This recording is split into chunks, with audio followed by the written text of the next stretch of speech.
ராவணன் வீணை வாசிப்பதில் வல்லவன்.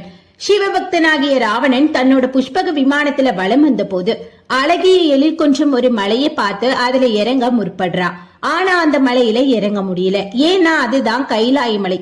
அப்போ நந்தி தேவன் குறுக்கே வந்து ராவணனை தடுக்க, அதற்கு ராவணன் நந்தியை பார்த்து வானரமே வழியில் இருந்து விலகுன்னு சொல்ல, அதனால கோபப்பட்ட நந்தி, என்ன பார்த்து வானரமேன்னா சொன்ன, உனக்கு ஒரு வானரமே உன் அழிவுக்கு காரணமா இருக்கும்னு சொல்லி சாபம் கொடுத்துடுறாரு.